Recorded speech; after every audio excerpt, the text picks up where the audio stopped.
اور نیرمل جس روز ایسا ہوا وہ روز میری زندگی کا آخری روز ہوگا، پھر میں زندہ رہنا پسند نہیں کروں گی۔ گنگا کہنے لگی کہ شیر شاہ اور ان کے اہل خانہ سے یہ بات کی ہے کہ میں خواص خان کے دل میں گنگا سے نفرت مٹا کر ہمدردی اور محبت ابھارنے کی کوشش کروں گی۔ اس کے لیے میں نے اپنی پرانی ملازمہ جو اب میری بہن ہے اور جس کا نام اوما ہے اسے روہتاس سے یہاں بلایا ہے۔ میرے کہنے پر شیر شاہ سوری نے اپنے 2 قاصد روہتاس کے ودوا آشرم کی طرف بھیجے ہیں اور وہ قاصد وہاں سے اوما کو لے کر یہاں آئیں گے۔ ان قاصدوں کو میں نے پوری کہانی بھی سنا دی ہے کہ اوما سے کیا کہیں گے، اور میری اسی داستان کے مطابق اوما یہاں آ کے خواص خان کی خدمت میں حاضر ہوگی اور اسے بتائے گی کہ خواص خان کی حویلی سے نکل کر گنگا اور اوما گنگا کے ایک رشتہ دار کے ہاں گئی۔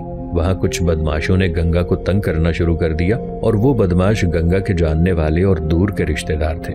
اوما خواص خان پر یہ بھی ظاہر کرے گی کہ گنگا اپنے دل کی گہرائیوں سے ٹوٹ کر خواص خان کو پیار کرتی ہے اور اسی بنا پر اس نے ساری عمر شادی نہ کرنے کا تہیہ کر لیا ہے۔ وہ خواص خان کو یہ بھی بتائے گی کہ روہتاس شہر میں بدماشوں نے گنگا کو تنگ کیا تو ایک روز اوما کے کہنے پر رات کے وقت گنگا خواص خان کی حویلی پر منتقل ہو گئی تاکہ ان بدماشوں کی بدماشی سے بچی رہے۔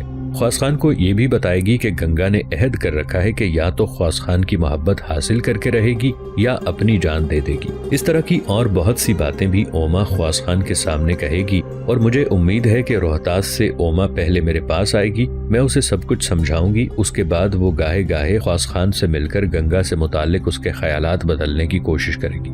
اوما خواص خان کو اس بات پر بھی آمادہ کر لے گی کہ وہ لشکر میں میرے اور تمہارے ساتھ قیام کرے۔ اس طرح مجھے امید ہے کہ اوما کی مدد سے میں خواص خان کے دل میں گنگا کے لیے محبت پیدا کرنے میں کامیاب ہو جاؤں گی، اس لیے کہ خواص خان اوما پر بڑا اعتماد کرتا ہے اور اسے بہن بنا چکا ہے۔ کہو نیرمل، یہ میری ساری تدابیر اور میرا یہ جتن کیسا ہے؟ نیرمل خوشی کا اظہار کرتے ہوئے کہنے لگی، گنگا بیٹی، میں تمہیں یقین دلاتی ہوں اگر اوما تمہاری اس تجویز کے مطابق عمل کرنے میں کامیاب رہی تو وہ دن دور نہیں جب گیتا کے ساتھ ساتھ گنگا بھی خواص خان کی محبت، توجہ اور پریم کی حقدار بن جائے گی۔ گنگا میری بیٹی، میری زندگی میں وہ دن سب سے بڑا اور خوشی کا دن ہوگا جب تو اپنے چہرے سے نقاب خواص خان کے سامنے ہٹائے گی اور خواص خان تجھے گیتا اور گنگا دونوں روپوں میں قبول کرنے کے لیے تیار ہوگا۔ نیرمل کی اس گفتگو میں گنگا کچھ کہنا ہی چاہتی تھی کہ باہر پہرا دینے والا دروازے کے قریب کھنکارا۔ جب گیتا نے اسے اندر آنے کو کہا تو پہرے دار اندر آیا۔ وہ گیتا اور نیرمل دونوں کے لیے کھانا لے کر آیا تھا۔ کھانا ان دونوں کے سامنے رکھ کر وہ چلا گیا۔ اس پہرے دار کے جانے کے بعد گنگا نے نیرمل کی طرف دیکھتے ہوئے کہا، دیکھ نیرمل، میں ایک سب سے بڑی بات بتانا تو تمہیں بھول ہی گئی۔ نیرمل نے چونک کر گنگا سے پوچھا، وہ کون سی بات ہے؟ ساری گفتگو جو تمہیں شیر شاہ سوری اور اس کے اہل خانہ کے ساتھ ہوئی وہ تو تم بتا چکی ہو، اب کیا رہ گیا ہے؟ گنگا کہنے لگی کہ جو بات میں کہنا چاہتی ہوں نیرمل وہ اس سے بھی بڑی ہے، اور وہ یہ کہ میں اسلام قبول کر چکی ہوں۔ اب میں ہندو نہیں مسلمان ہوں۔ میرے اسلام قبول کرنے پر شیر شاہ سوری اور اس کے اہل خانہ بے حد خوش ہوئے تھے۔ وہ اس خوشی میں میری دعوت اور بڑے اہتمام کا بندوبست بھی کرنے لگے تھے، پر میں نے انہیں منع کر دیا ہے۔ میں نے انہیں یہ اجازت دے دی ہے کہ وہ خواص خان کو بتا دیں کہ گیتا نے اسلام قبول کر لیا ہے۔ مجھے امید ہے کہ یہ خبر سن کر خواص خان ضرور مجھ سے ملنے اس خیمے میں آئیں گے۔ گنگا کے اس انکشاف پر نیرمل نے تھوڑی دیر خاموش رہ کر کچھ سوچا، پھر وہ گنگا کو مخاطب کر کے کہنے لگی، دیکھ گنگا، اب جب کہ تو دائرہ اسلام میں داخل ہو چکی ہے تو میں بھی تمہاری راہ پر چلتے ہوئے ایسا ہی کروں گی۔ گنگا، میں بھی تیری طرح اسلام قبول کرتی ہوں اور تجھ سے یہ کہتی ہوں کہ مجھے بھی اس نئے دین کی تفصیل سے آگاہ کیا کرو۔ اس پر گنگا بے پناہ خوشی میں کہنے لگی کہ دیکھ نیرمل، اسلام قبول کرنے کے بعد اب میں باقاعدگی سے شیر شاہ سوری کے اہل خانہ کے پاس جاتی رہوں گی اور ان سے اپنے اس نئے دین سے متعلق تفصیل حاصل کرتی رہوں گی۔ تم بھی میرے ساتھ چلنا، اس طرح تم بھی اس ساری تفصیل سے آگاہی حاصل کرتی رہو گی۔ نیرمل اس سے متفق ہو گئی، پھر دونوں مل کر کھانا کھانے لگی۔ شیخ خلیل کے ذریعے ہمایوں اور شیر شاہ سوری کے درمیان جو صلح کی گفتگو شروع ہوئی تھی وہ ہمایوں کی غلطی اور قلعہ چنار شیر شاہ سوری کے حوالے نہ کرنے کی وجہ سے جب ختم ہو گئی تو شیر شاہ سوری نے عہد کر لیا کہ اب صرف اس کے سامنے ہمایوں سے جنگ کرنے کا ہی راستہ باقی رہ گیا ہے۔ اس نے تہیہ کر لیا کہ اب ہر صورت میں وہ ہمایوں سے جنگ کر کے نتائج اپنے ہاتھ میں لینے کی کوشش کرے گا۔ اس فیصلے کے بعد ہمایوں اور اس کے لشکریوں کو ایک دھوکے اور غلط فہمی میں مبتلا رکھنے کے لیے شیر شاہ سوری نے یہ خبر پھیلانا شروع کر دی کہ مہارت جس کی سرکوبی کے لیے خواص خان روانہ کیا گیا تھا، خواص خان کے ہاتھ وہ نہیں آیا۔ اس لیے کہ مہارت ایسی جگہ چلا گیا ہے جہاں شیر شاہ سوری کے جاسوس اس کا پتہ ابھی تک نہیں لگا سکے۔ یہ بھی مشہور کیا گیا کہ مہارت شیر شاہ سوری کے لشکر کو دھوکہ دے کر اچانک حملہ کرنا چاہتا ہے اور شیر شاہ سوری کی شکست کے در پہ ہے۔ شیر شاہ سوری، خواص خان اور دوسرے سالاروں نے جب یہ خبر عام کر دی تب شیر شاہ سوری کے اکثر لشکری بھی اس پر اعتماد کرنے لگے۔ اب شیر شاہ سوری کا روز کا یہ معمول ہو گیا کہ وہ لشکر کے چند دستوں کو مہارت کے علاقے کی طرف 3 میل کوچ کا حکم دیتا اور یہ ظاہر کرتا کہ وہ لشکری مہارت کی تلاش میں جا رہے ہیں۔ اس طرح شام کو وہ لشکر لوٹتا اور بتاتا کہ ہنوز مہارت کا کوئی نشان نہیں ملا۔ شیر شاہ سوری کے لشکر کی یہ نقل و حرکت 5-6 دن تک جاری رہی اور اس چال کا مغلوں کے دماغ پر اتنا اثر ہوا کہ وہ اپنے آپ کو محفوظ خیال کرنے لگے اور انہوں نے یقین کر لیا کہ شیر شاہ سوری کے لشکر کی نقل و حرکت ان کے خلاف نہیں بلکہ یہ سب کچھ مہارت کے خلاف ہے، لہٰذا شیر شاہ سوری کے لشکر سے مغل محفوظ ہیں۔ ایک روز صبح ہی صبح شیر شاہ سوری نے خواص خان کو اپنے لشکر کا آدھا حصہ دے کر اپنے پڑاؤ سے روانہ کر دیا۔ کسی نے اس بات پر دھیان نہ دیا، ہر کوئی یہ سمجھتا رہا کہ حسب معمول خواص خان لشکر کے ایک حصے کے ساتھ مہارت کے خلاف جا رہا ہے، لیکن شیخ خلیل کو کچھ شبہ ہو گیا۔ اس نے فوراً اس پیش قدمی کی اطلاع ہمایوں کو کر دی، لیکن ہمایوں نے خواص خان کی اس نقل و حرکت کو کوئی اہمیت نہ دی۔ 3 روز کے بعد نیم شب سے کچھ قبل شیر شاہ نے اپنے سارے سالاروں کا ایک خفیہ اجلاس منعقد کیا اور حسب دستور ان کے سامنے ہمایوں کے خلاف ایک ولولہ انگیز تقریر کی، جس میں اس نے یہ بیان کیا کہ کس طرح وعدہ شکن ہمایوں نے شیر شاہ سوری کے ساتھ صلح کے سارے دروازے بند کر دیے ہیں۔ جب شیر شاہ سوری کے پاس جنگی کونسل کے سب ارکان نے شیر شاہ سوری سے اتفاق رائے کیا تو شیر شاہ سوری نے ہمایوں پر حملہ آور ہونے کا ارادہ ان سب کے سامنے پیش کر دیا۔ پھر اس اجلاس کو برخاست کرنے سے قبل شیر شاہ سوری نے اپنے سارے سالاروں کو حکم دیا کہ وہ جلد از جلد اپنے سارے سپاہیوں کو جنگ کے لیے صف آرا کر دیں اور ایسا ظاہر کریں کہ انہیں مہارت کے حملے کا اندیشہ ہے۔ جب ایک پہر رات باقی تھی تو شیر شاہ سوری کے حکم کے مطابق تمام لشکر مہارت کے علاقے کی جانب 2.5 کوس تک بڑھ گیا تھا۔ اس نقل و حرکت کو ہمایوں اور اس کے لشکریوں سے پوشیدہ رکھنے کے لیے شیر شاہ سوری رات کو اپنے پڑاؤ سے کم از کم 5 میل جنوب کی جانب گیا، یہاں تک کہ خواص خان بھی دریائے کرم ناسا کے مغربی کنارے کے بالائی حصے کے ساتھ اپنے لشکر کے ساتھ گشت کر رہا تھا۔ اسے بھی شیر شاہ سوری کا انتظار تھا۔ اچانک شیر شاہ سوری نے بھی اپنا رخ بدلا، وہ بھی دریائے کرم ناسا کو پار کر کے مشرقی کنارے خواص خان سے جا ملا۔ اب متحدہ لشکر دریائے کرم ناسا کو پار کر کے مشرقی کنارے پر پہنچ گیا۔ جس مقام پر دریا کو عبور کیا گیا تھا وہ 2 شاخہ مقام ہمایوں کے پڑاؤ سے تقریباً 5 میل کے فاصلے پر تھا۔ شیر شاہ سوری اور خواص خان نے اب تک ہمایوں اور اس کے لشکر پر حملہ آور ہونے کا سارا نقشہ لاہ عمل پوشیدہ رکھا تھا۔ دریائے کرم ناسا کو عبور کرنے کے بعد شیر شاہ سوری نے پھر اپنی جنگی کونسل کا اجلاس طلب کیا۔ اس میں خواص خان کے علاوہ سارے سالاروں نے شرکت کی۔ اس اجلاس میں شیر شاہ سوری نے اپنا سارا جنگی لاہ عمل اپنے سالاروں کے سامنے ظاہر کیا اور خواص خان کو مخاطب کر کے کہا کہ خواص خان میرے بیٹے، میرے فرزند، آج ہی رات ہم ہمایوں کے لشکر پر حملہ آور ہوں گے۔ دیکھ میرے بیٹے، لشکر کو 2 حصوں میں تقسیم کیا جائے گا۔ ایک حصہ تمہاری کمانداری میں کام کرے گا جبکہ لشکر کا دوسرا آدھا حصہ میرے پاس رہے گا۔ ہیبت خان نیازی، جلال خان جالو اور سرمست سردانی تمہارے ماتحت کام کریں گے، جبکہ حاجی خان بٹنی اور برہم جیت میرے ہمراہ ہوں گے۔ دیکھ خواص خان میرے بیٹے، جنگ کا لاہ عمل کچھ یہ ہوگا کہ رات کی تاریکی میں تو اپنے لشکر کے ساتھ پیش قدمی کرے گا اور مغلوں کے لشکر کے پہلو پر شب خون مارے گا۔ تیرے شب خون مارنے سے دشمن شاید یہی سمجھے کہ رات کی تاریکی میں شیر شاہ سوری شاید کہیں دور ہے۔ صرف مہارت کے تعاقب سے ناکام ہو کر خواص خان نے مغلوں کے لشکر پر شب خون مار کر اپنے لشکریوں کا حوصلہ بڑھانے کی کوشش کی ہے۔ اس طرح ہمایوں کا پورا لشکر تیرے سامنے ڈٹ جائے گا اور تجھے بے بس کرنے کی کوشش کرے گا۔ جب ایسا موقع آئے تو عین مغلوں کی پشت کی طرف سے میں حملہ آور ہو جاؤں گا۔ مجھے امید ہے کہ رات کی تاریکی میں ہم دونوں مل کر مغلوں کو اپنے سامنے زیر اور بے بس کر کے رہیں گے۔ یہاں تک کہنے کے بعد شیر شاہ سوری خاموش ہو گیا۔ تھوڑی دیر تک اس نے کچھ سوچا، پھر خواص خان کی طرف اس نے دیکھا اور پوچھا، خواص خان میرے بیٹے، تیرا اصلاح عمل کے متعلق کیا خیال ہے؟ خواص خان نے اطمینان اور خوشی کا اظہار کیا۔ شیر شاہ میرے محترم، میرے مہربان، جو لاہ عمل آپ کا ہے وہی خواص خان کا بھی ہے۔ آپ بے فکر رہیں، میں رات کی تاریکی میں یہاں سے کوچ کروں گا اور مغلوں کے لشکر پر پہلو پر ایسا شب خون ماروں گا کہ ان کے پورے لشکر کو ہلا کے رکھ دوں گا۔ مجھے امید ہے کہ آج کی رات مغلوں کے لشکر کے لیے شکست کی رات ثابت ہوگی۔ خواص خان کا جواب سن کر شیر شاہ سوری کے چہرے پر اطمینان اور مسکراہٹوں کے سائے لہرا گئے۔ تھوڑی دیر تک خاموش رہ کر وہ کچھ سوچتا رہا۔ اس کے بعد دوبارہ اس نے خواص خان کو مخاطب کیا۔ دیکھ خواص خان میرے بیٹے، جیسا کہ تو جانتا ہے یہاں سے ہمایوں کے لشکر کا پڑاؤ تقریباً 5 میل کے فاصلے پر ہے۔ کچھ دیر بعد ہم یہاں سے کوچ کریں گے اور ہمایوں کے لشکر سے 3 میل کے فاصلے پر پڑاؤ کریں گے۔ وہاں سے خواص خان میرے بیٹے تم اپنے حصے کے لشکر کے ساتھ آگے بڑھ جانا اور ہمایوں کے لشکر کے پہلو پر شب خون مارنا۔ اتنی دیر تک میں بھی گھات لگاتے ہوئے ہمایوں کے لشکر کے نزدیک ہونے کی کوشش کروں گا۔ رات کی تاریکی میں جب میں دیکھوں گا کہ ہمایوں کا سارا لشکر تم سے نمٹنے کے لیے تمہاری طرف سمٹ گیا ہے، تب میں پشت کی طرف سے ان پر حملہ آور ہوں گا اور ان کے سارے کسبل نکال کے رکھ دوں گا۔ دیکھ میرے بیٹے، یوں جاننا کہ آج کی رات تیرے اور میرے امتحان کی رات ہے۔ اگر آج کی رات ہم ہمایوں کے لشکر پر شب خون مار کر اپنا مقصد اور مدعا حاصل کرنے میں کامیاب ہو گئے تو مجھے امید ہے کہ بہت جلد مغلوں کی ساری قوت ہمارے سامنے سرنگوں ہو جائے گی۔ شیر شاہ سوری کی اس گفتگو کے جواب میں خواص خان جواباً کہنے لگا، شیر شاہ میرے محترم، میرے مہربان، آپ مطمئن رہیں، آپ دیکھیں گے کہ میرا شب خون مغل لشکر کو ہراول سے لے کر پشتی دستوں تک ہلا کر رکھ دے گا۔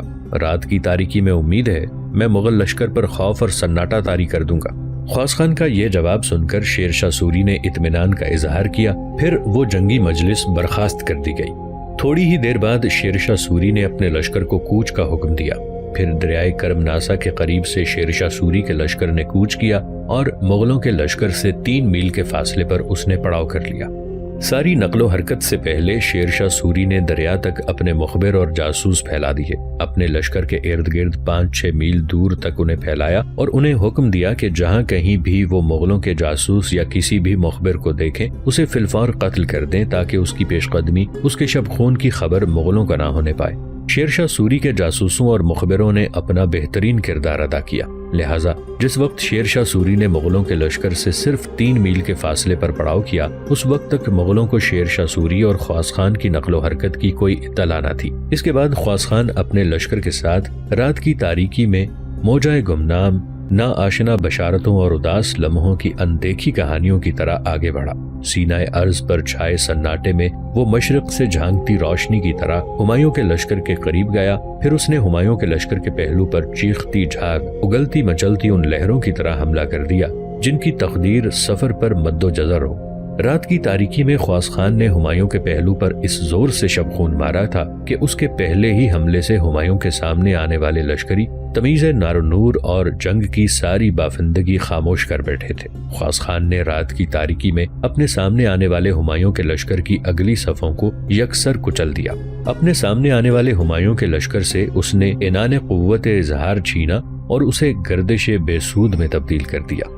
ہمایوں کے لشکر کے اس حصے کی اگلی صفوں کی زندگی کے نشیب و فراز میں گرانے اور اپنے سامنے آنے والی ہر شے کے اسم کو خون میں اتارنے کے بعد وہ ہمایوں کے لشکر میں اندر تک گھسنے کی کوشش کرنے لگا۔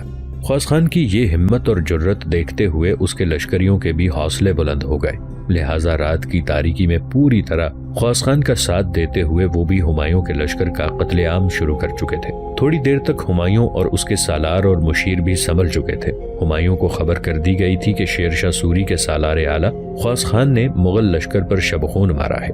یہ خبر ملتے ہی ہمایوں خود بھی مسلح ہو کر خواص خان کے مقابلے میں آیا اور اپنے سارے سالاروں کو اس نے حکم دیا کہ اپنے اپنے لشکر کے ساتھ وہ خواص خان کے سامنے آئیں اور اسے گھیر کر زندہ یا مردہ گرفتار کرنے کی کوشش کریں۔ ہمایوں کا یہ حکم ملتے ہی اس کے سارے سالار حرکت میں آئے۔ اپنے اپنے لشکر کے حصے کو لے کر وہ پوری طرح خواص خان پر ٹوٹ پڑے۔ خواص خان بڑی تدبیر کے تحت کام کر رہا تھا۔ اب اس نے آہستہ آہستہ پیچھے ہٹنا شروع کر دیا تھا۔ وہ جانتا تھا کہ تھوڑی دیر بعد پشت کی جانب سے شیر شاہ سوری حملہ آور ہو جائے گا، لہٰذا اس کے حوصلے بلند تھے۔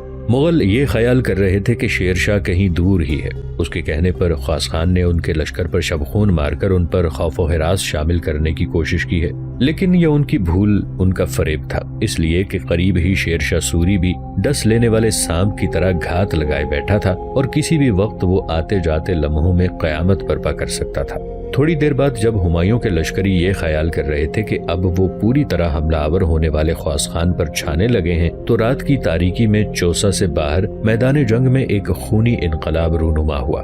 شیر شاہ سوری گلیوں اور گھروں میں چپ چاپ سرسراتی ہوا خوف کے خونی گوشوں، شہر کی آوارہ گرد خاموشیوں کی طرح آگے بڑھتا ہوا ہمایوں کے لشکر کی پشت کی طرف آیا۔ پھر پشت کی طرف سے اس نے وقت کے بدلتے انداز میں سرسراتی موت، شام سے آخر شب تک سورج کے خلاف سازشیں کرتی تاریکیوں کی طرح حملہ کر دیا۔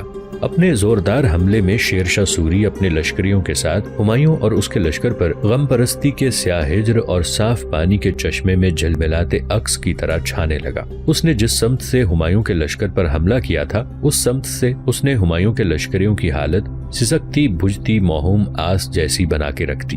دوسری جانب سے شیر شاہ سوری کے حملہ آور ہونے کے باعث اب ہمایوں کے لشکر میں واقعی ایک طرح کی ابتری برپا ہوئی تھی۔ تھوڑی دیر تک پہلے ہمایوں اور اس کے سالار اپنے پورے لشکر کے ساتھ خواص خان کو گھیر کر اس کا خاتمہ کرنے کے درپے تھے، لیکن جس وقت پشت کی جانب سے کسی خونخوار درندے اور ڈس لینے والے سانپ کی طرح شیر شاہ سوری نے حملہ کیا، تب مغلوں کے اوسان خطا ہو گئے۔ انہوں نے خواص خان کو گھیرنے کی ساری تدبیریں ترک کر دیں۔ ہمایوں کے کہنے پر اس کے سالاروں نے فوراً اپنے لشکر کو دو حصوں میں تقسیم کیا۔ آدھا حصہ خواص خان کے سامنے جمع رہا، دوسرا آدھا شیر شاہ سوری کی راہ روکنے لگا۔ خواص خان پر جب دباؤ کم ہوا تو اس نے اپنے حملوں میں تیزی پیدا کر دی اور وہ دشمن کے لشکر کو پیچھے دھکیلنے لگا۔ دوسری طرف شیر شاہ سوری نے بھی اپنے لشکر سے ٹکرانے والے ہمایوں کے لشکر کو جمنے نہ دیا اور وہ انہیں خون میں ڈبوتا ہوا پیچھے دھکیلنے لگا۔ چوسا شہر سے باہر کھلے میدانوں میں خونی رن پڑا تھا۔ رات کے وقت موت اپنے دامن دل میں ایک کائنات لیے صف بصف کاسائے حیات کو لخت لخت کرنے لگی تھی۔ مرگ خونی خواب اوڑے ان گنت لوگوں کو نگلنے کے لیے پھیلی جا رہی تھی، بالکل اس سحر کی طرح کہ جو شام کے تعاقب میں صبح فردہ کا انتظار ختم کرنے کے لیے لگ گئی تھی۔ میدان جنگ میں چیخ و پکار کا ایک طوفان اٹھ کھڑا ہوا تھا۔ فراقت و ہجر کے اوطاق خون آلود ہونے لگے تھے۔ انسان ترسی کی قدریں جو ہر فن، حسن، روح انفعالیت اور شکست ذات کا شکار ہونے لگے تھے۔ چوسا کے نواح میں صبح تک حامیوں اور شیر شاہ سوری دونوں کے لشکروں میں گمسان کی جنگ ہوتی رہی۔ سورج ابھی طلوع بھی نہ ہوا تھا کہ ہمایوں کے لشکر میں شکست کے آثار نمودار ہونا شروع ہو گئے۔ ہمایوں بڑی جانفشانی، بڑی دلیری اور بڑی جرت مندی سے لڑا تھا، لیکن اس کی شجاعت، اس کی بہادری، اس کی ذاتی دلیری اس کے لشکریوں کو بھاگنے سے نہ روک سکی۔ اس جنگ میں ہمایوں کا بایاں بازو بھی زخمی ہو گیا تھا۔ اپنے شہنشاہ کو زخمی حالت میں دیکھتے ہوئے اس کے لشکری اور زیادہ جی چھوڑنے لگے تھے۔ 26 جون سن 1539 کا سورج جب چوسا کے نواح میں طلوع ہوا تو اس وقت تک شیر شاہ سوری کے لشکر نے ہمایوں کے لشکریوں کو بدترین شکست دے دی تھی اور ہمایوں کے لشکری جان بچانے کے لیے ادھر ادھر بھاگنے لگے تھے۔ ہمایوں ابھی تک بڑی جرت مندی اور دلیری کا مظاہرہ کرتے ہوئے میدان جنگ میں اپنے لشکر کے ایک حصے کے ساتھ جمع ہوا تھا۔ شیر شاہ سوری اور خواص خان دونوں ہی اسے گھیرتے ہوئے اسے زندہ گرفتار کرنے کی کوشش کرنے لگے۔ ہمایوں کو گرفتاری سے بچانے کے لیے اس کے سپاہی اس کے گھوڑے کی لگام پکڑ کر اس میدان جنگ سے باہر نکال کر دریائے گنگا کے کنارے لے گئے۔ ہمایوں نے جب دیکھا کہ اس کے لشکر کو بدترین شکست ہوئی ہے اور اس کے لشکری تتر بتر ہو کر اپنی جانیں بچانے کے لیے ادھر ادھر بھاگ رہے ہیں، اور یہ کہ شیر شاہ سوری اور خواص خان نے اپنے لشکر کے حصوں کے ساتھ بری طرح ان کا تعاقب کرتے ہوئے انہیں کاٹ ڈالا ہے، تب ہمایوں نے ایک بہت بڑا فیصلہ کیا۔